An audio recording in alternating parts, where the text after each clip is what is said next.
Brought to you by 5paisa.com. Investing made easy and rewarding. Download the app now.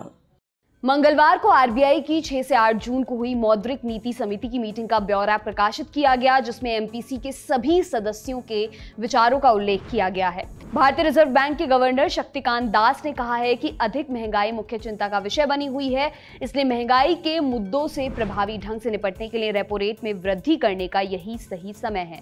इसलिए मैं repo दर में 50 basis point की वृद्धि के लिए वोट करता हूं, जो महंगाई को कम करने में मदद करेगा और आपूर्ति की समस्या को हल करने में भी मदद करेगा।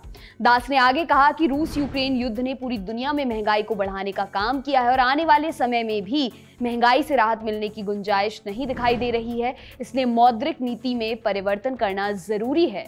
यह मांग को कम करने में मदद करेगा। उन्होंने आगे कहा कि हमारे पास महंगाई पर काबू पाने के साथ अर्थव्यवस्था को गति देने की दोहरी चुनौती है। एमपीसी के सदस्यों ने भी कहा कि इस निर्णय से मांग निश्चित रूप से कम हो जाएगी और हो सकता है कि महंगाई वित्त वर्ष 2022-23 की चौथी तिमाही तक आरबीआई की तय सीमा 6% तक आ जाए। सदस्यों ने 2023-24 में महंगाई 4% तक होने का भी अनुमान लगाया है। आरबीआई के डिप्टी गवर्नर माइकल पात्रा ने कहा कि वर्तमान परिस्थिति को देखते हुए अनुमान बिल्कुल व्यवहारिक है। डिप्टी गवर्नर पात्रा ने आगे कहा, अभी कुछ समय के लिए दुनिया भर में हेडलाइन मुद्रास्फीति का स्तर उच्च बना रहेगा, जिसमें खाद्य पदार्थ और ईंधन को भी जोड़ा जाता है।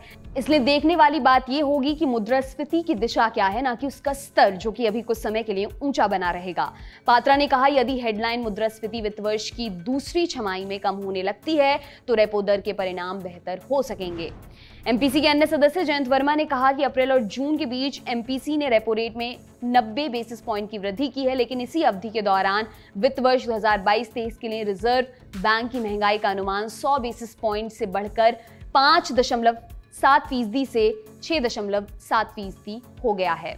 इसलिए वास्तविक रेपो रेट कमोबेश वही बनी हुई है जितनी अप्रैल में थी। उन्होंने आगे कहा कि आने वाले समय में महंगाई को कंट्रोल में लाने के लिए एमपीसी की ऐसी और बैठकें होनी चाहिए। एमपीसी के अप्रैल और मई के प्रस्तावों में महंगाई के जोखिम का बार बार जिक्र किया गया था। जहां तक अनुमानों से संकेत मिलता है कि 2022-23 की पहली तिमाहियों के दौरान महंगाई 6% की सीमा से ऊपर रहने की संभावना है।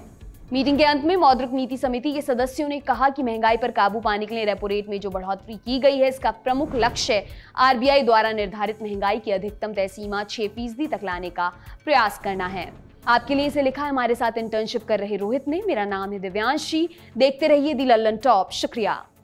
दी लल्लन टॉप मतलब आपकी खबरें पढ़ने का एक्सपीरियंस बदलने वाली वेबसाइट। यूट्यूब और फेसबुक पर भौकाल काटने के बाद अब बारी है ऐप की। लल्लन टॉप ऐप, जो लॉन्च होते ही कुछ ही घंटों में बन गया था नंबर 1। प्ले स्टोर से एंड्रॉयड ऐप इंस्टॉल कीजिए और जुड़े रहिए लल्लन टॉप खबरों से। अब एक ही जगह पर मिलेंगे पॉलिटिकल किस्से, लल्लन टॉप शो, चुनावी कवरेज, पड़ताल और आसान भाषा में।